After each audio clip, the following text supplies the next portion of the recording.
Hello friends, नमस्कार। Welcome back my channel target teacher job. मैं प्रियंका स्वागत करती हूँ आप सभी का आपके अपने चैनल टारगेट टीचर जॉब में।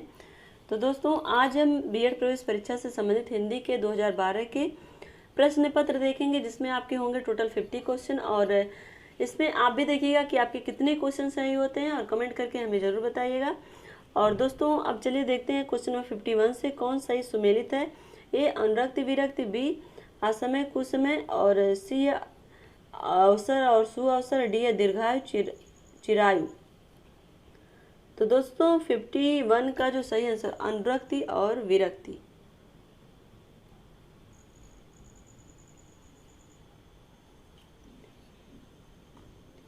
अब यहाँ पर हम देखते हैं क्वेश्चन नंबर 52। निम्न में कौन एक शब्दालंकार नहीं है? ए अनुप्रास, बी श्लेष, सी यमक, और डी आपका उपमा। तो दोस्तों, यहाँ पर आपको देखना शब्दालंकार नहीं है। तो दोस्तों, 52 का जो सही आंसर होगा वो आपका हो जाएगा डी। क्या होगा? ये शब्दालंकार नहीं है। अब देखते हैं क्वेश्चन नंबर 53। निम्न में कौन एक भिन्न है? ए उपमा, बी उत्प्रेक्षा, और सी है वक्रोक्ति, और डी है रूपक। तो दोस्तों, 53 का जो सही आंसर होगा वो आपका हो जाएगा निम्न में एक भिन्न है। कौन भिन्न है? ये आपका वक्रोक्ति। सी ऑप्शन आपका सही हो जाएगा। निम्न में कौन एक भिन्न है?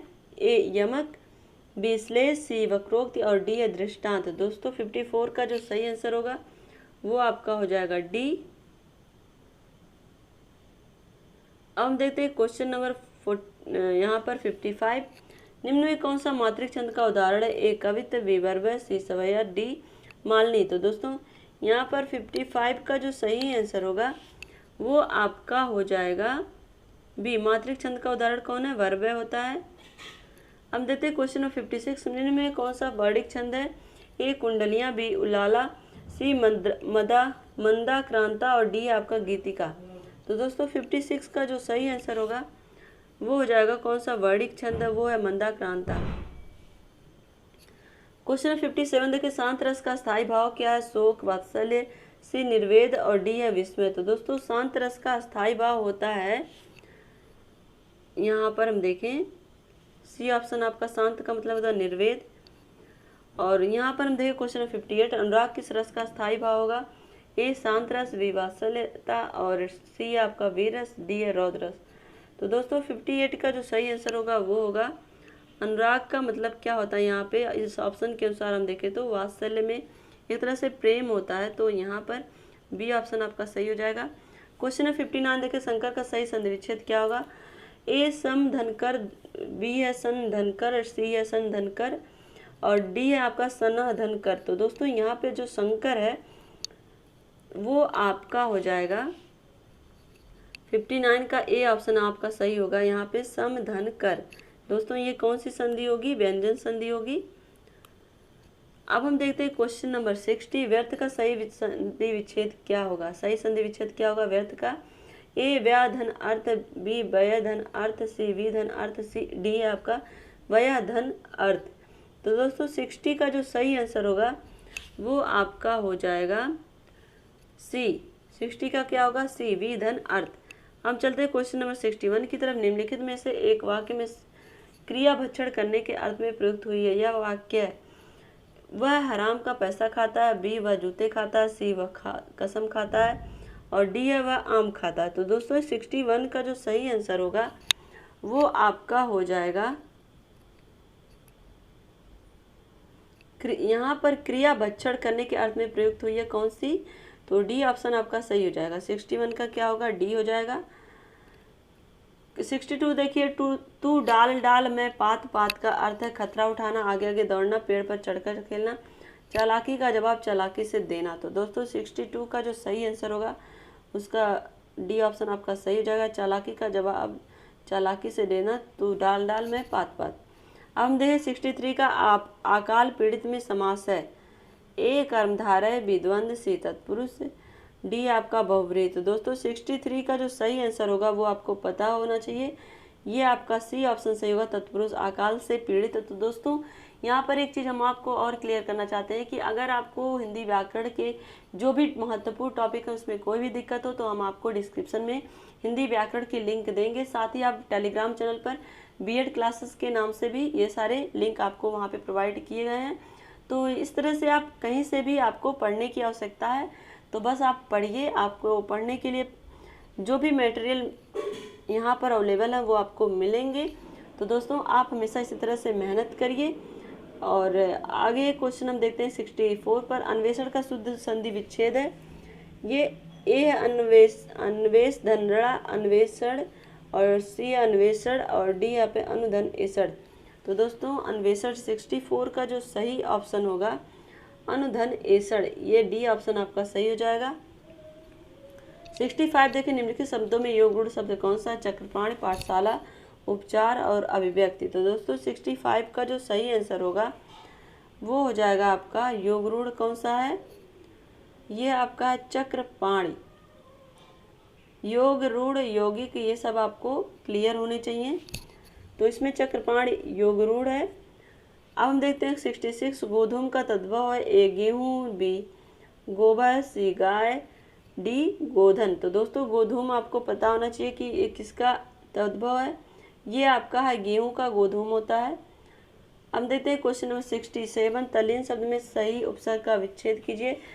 ए है तल धन लीन, बी है तद धन लीन, सी है तत् धन लीन और डी आपका तत् धन लीन। तो दोस्तों यहाँ पर एक चीज़ आप ध्यान दीजिएगा 67 में तत् धन लीन इसका सही संधि विच्छेद है वो, लेकिन आपको यहाँ पर तत् धन लीन में जहाँ पर तत् में ता के नीचे हलंत आएगा वही आपका ऑप्शन सही होगा। देखिए तत् धन लीन दो जगह लिखा है सी और डी ऑप्शन में, लेकिन डी ऑप्शन में आपके तत् के नीचे हलंत का प्रयोग किया गया है तो यही आपका सही होगा।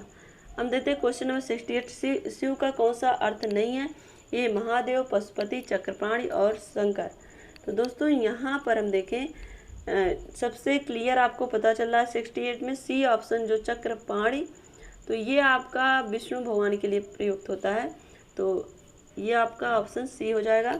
69 देखिए कारक के भेद हैं ए 5, बी 6, सी 7 और डी 8।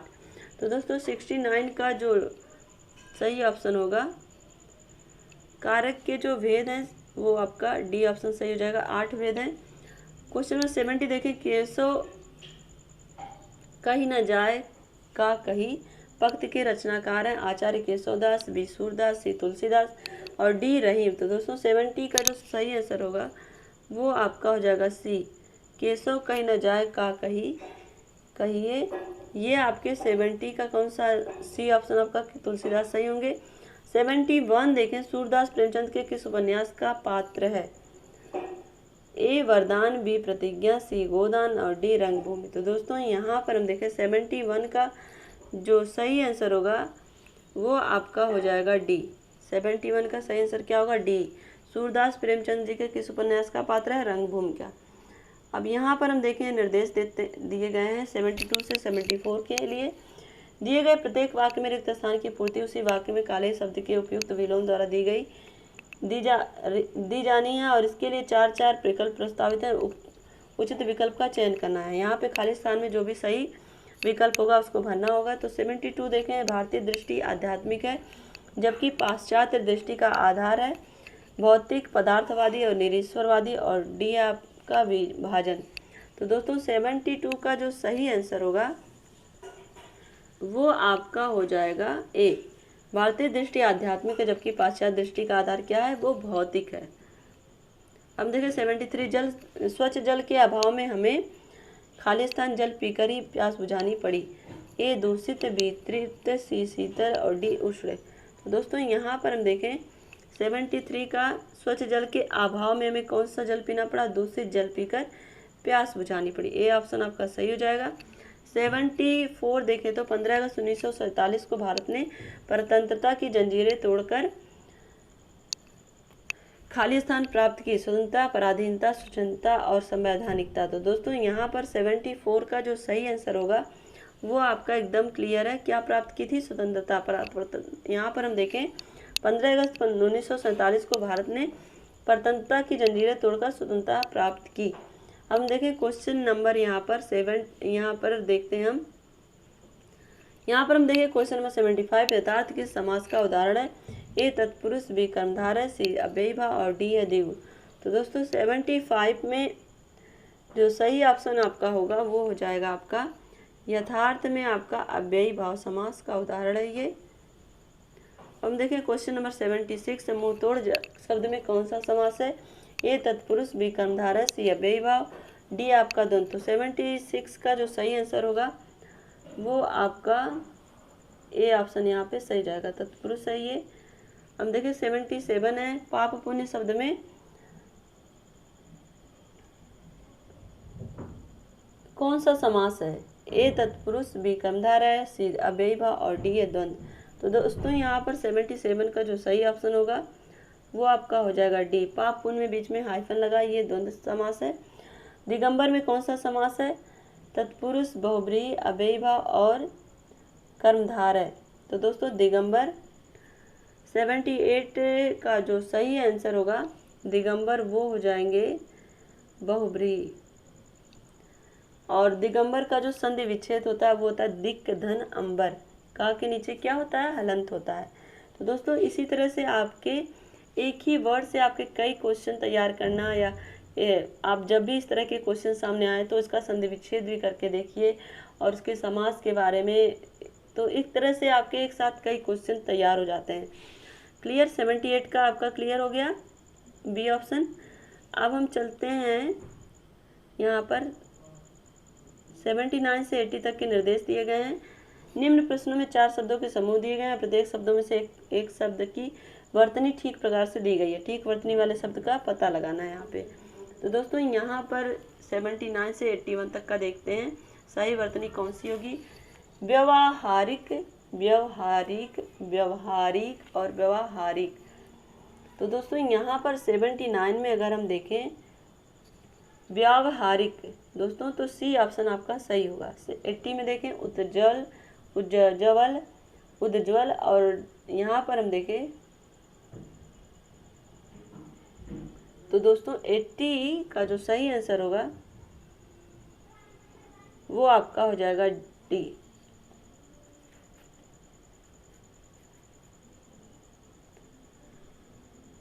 अब हम देखते हैं 81, उपरियुक्त, उपरोक्त और उपर्युक्त, और डी आपका उपरियुक्त।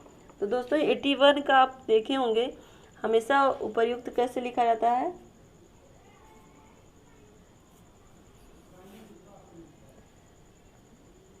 तो दोस्तों यहाँ पर 81 का जो सही ऑप्शन दे रहा है वो दे रहा है आपका उपरोक्त। यहाँ पे आपका बी ऑप्शन सही दे रहा है, उपरोक्त।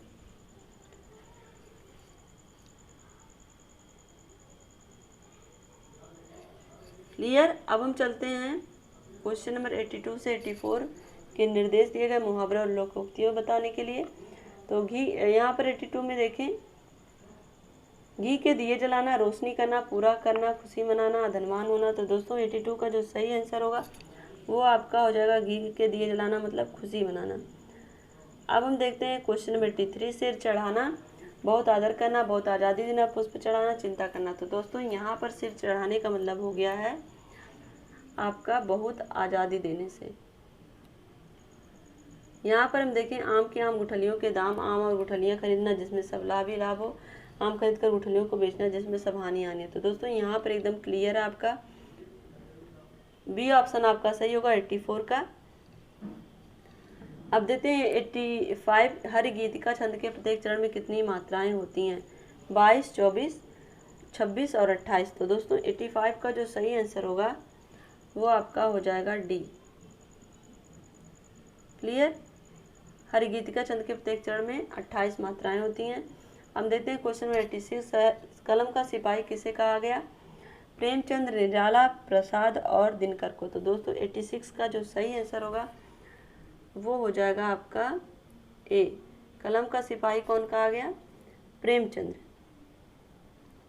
87 देखते हैं, निष्फल किस प्रकार की संधि है? स्वर संधि, व्यंजन संधि, विसर्ग संधि और गुण स्वर संधि। तो दोस्तों यहाँ यहाँ पर आपका विसर्ग संधि होगा। निष्फल में कौन सी संधि होगी? विसर्ग संधि होगी। 88 देखते हैं, ऊ ध्वनि का उच्चारण स्थान क्या है? कंठ, मूर्धा, तालु और दंतोष्ठ। तो दोस्तों 88 का जो सही आंसर होगा वो हो जाएगा आपका कंठ। अकुह विसर्जनीय नाम कंठा। तो दोस्तों यहाँ पर एक चीज़ हम बताना चाहते हैं, अगर आपको कहीं भी वर्णमाला, संधि, समास, रस, इन सब में कोई भी दिक्कत हो तो हिंदी व्याकरण की जो लिंक हम आपको दे रहे हैं डिस्क्रिप्शन में, उसे ज़रूर एक बार चेक करिए, क्योंकि इससे आपके सारे टॉपिक, जो महत्वपूर्ण टॉपिक आते हैं आपके एग्जाम में, वो सब क्लियर हो जाएंगे। तो दोस्तों अब हम चलते हैं, ये सब आपके जो पूछ रहा है कि कौन सा उच्चारण स्थान क्या होता है, या अल्पप्राण, महाप्राण, ये सब चीज़ें हमने पढ़ाई हैं। अब हम देखते हैं 89, आकाशदीप किसकी रचना है? प्रेमचंद्र, जयशंकर प्रसाद, निराला और यशपाल। तो 89 का जो सही आंसर होगा वो हो जाएगा आपका बी। आकाशदीप किसकी रचना? जयशंकर प्रसाद की।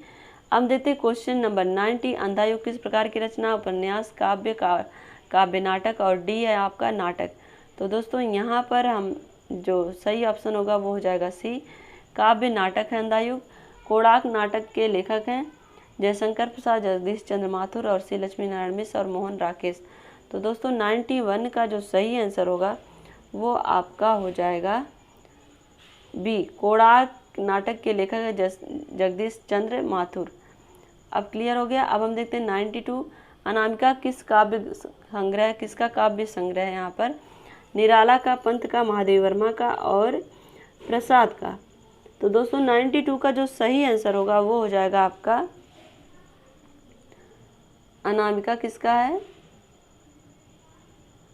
पंत का है। पंत किसे कहते हैं?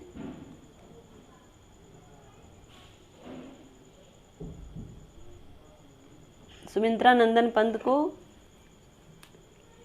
ये जो आपका दिया है चारों ऑप्शन, निराला, पंत, प्रसाद, महादेवी वर्मा, प्रसाद, पंत, निराला और महादेवी वर्मा, ये क्या छायावादी कवि हैं। तो कभी कभी इनका नाम भी पूछ लेता है, या आप इन चारों में से किसी एक का नाम गायब कर देगा, आप पूछेगा इसमें छायावादी कवि कौन नहीं है। तो इस तरह के जो भी क्वेश्चन आपके आए तो एक साथ आप कई क्वेश्चन को पढ़ने की कोशिश करिए, और ये आपका तभी संभव है जब आप एक डिटेल स्टडी करेंगे। एक चीज़ों से दूसरी चीज़ें अपने आप को रिलेट होकर आपको पढ़ना आ जाती हैं जब आप अपनी स्टडी को रेगुलर करते हैं और साथ ही चीज़ों को समझने की कोशिश करते हैं रटने की अपेक्षा। अब हम चलते हैं क्वेश्चन नंबर 93 की तरफ। यदि ए ओ ए ओ के आगे कोई स्वर हो तो इसके स्थान में क्रमशः आय आव आय आव हो जाता है, तो यह कौन सी संधि होगी? तो दोस्तों यहाँ पर हम देखें वृद्धि स्वर संधि, यड़ स्वर संधि, आयादी स्वर संधि और दीर्घ स्वर संधि। तो दोस्तों यहाँ पर देखिए सीधे परिभाषा ही दे दिया और उसके बाद आपसे ये पूछ रहा है कि इसमें कौन सी संधि होगी। तो ये सब चीज़ें अगर आप संधि को डिटेल में पढ़े रहेंगे तभी आपको समझ में आएगी। क्लियर? तो दोस्तों यहाँ पर हमें ये आंसर हम आपको नहीं बता रहे हैं, ये आंसर आप हमें कमेंट बॉक्स में कमेंट करके बताएंगे। क्लियर? अब हम चलते हैं यहाँ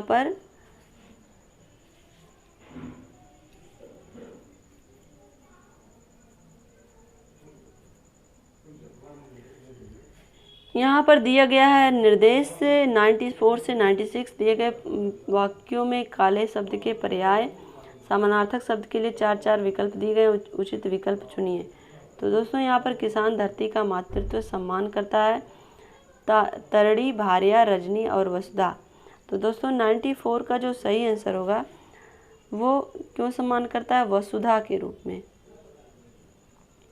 95 देखें, नदी जीवन भी देती है और विनाश भी कर सकती है, सुरसरी, सरिता, देवनंदी नदी और सुरभि। तो दोस्तों यहाँ पर 95 में अगर हम देखें तो इसका जो नदी,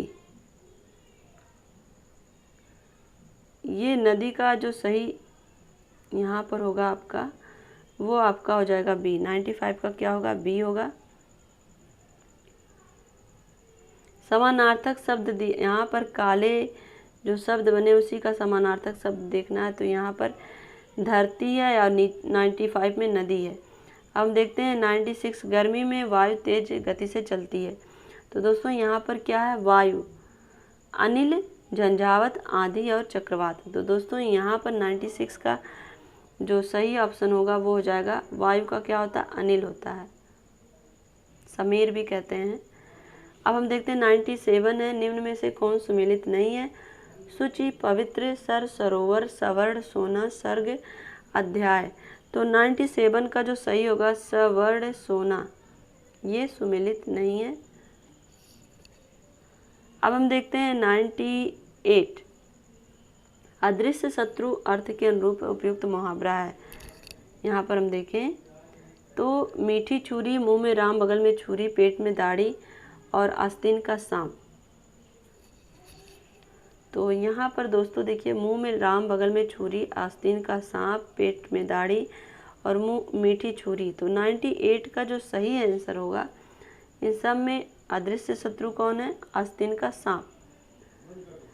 अब क्वेश्चन नंबर 99, गिराना किस प्रकार की क्रिया है। यौगिक, नाम धातु क्रिया, प्रेरणार्थक क्रिया, संयुक्त क्रिया। गिराना, तो दोस्तों गिराना क्या है, ये एक प्रेरणार्थक क्रिया है। सी ऑप्शन आपका सही होगा।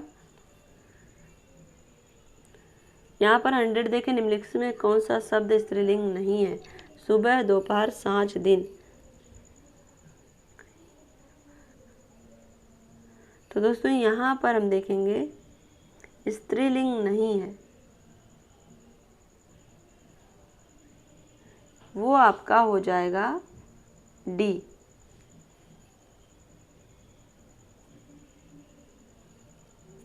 क्लियर। तो दोस्तों आज के लिए बस इतना ही। अगर ये वीडियो आपको अच्छी लगी है तो एक लाइक करिएगा और कमेंट करके हमें ज़रूर बताइएगा कि आपके कितने क्वेश्चन सही हुए। और अगर ये वीडियो आपको कहीं भी कुछ भी परेशानी हो तो हमें कमेंट के माध्यम से ज़रूर सूचित करिए। और अगर आप चैनल पर नए हैं तो प्लीज़ चैनल को सब्सक्राइब करके बेल आइकन बटन को प्रेस कर लीजिए। और साथ ही इसी तरह से आप अपनी मेहनत जारी रखिए। अपना ध्यान रखिए, अपनों का ध्यान रखिए, अपने आसपास सफाई बनाए रखिए। हमसे जुड़ने के लिए थैंक यू सो मच। जय हिंद।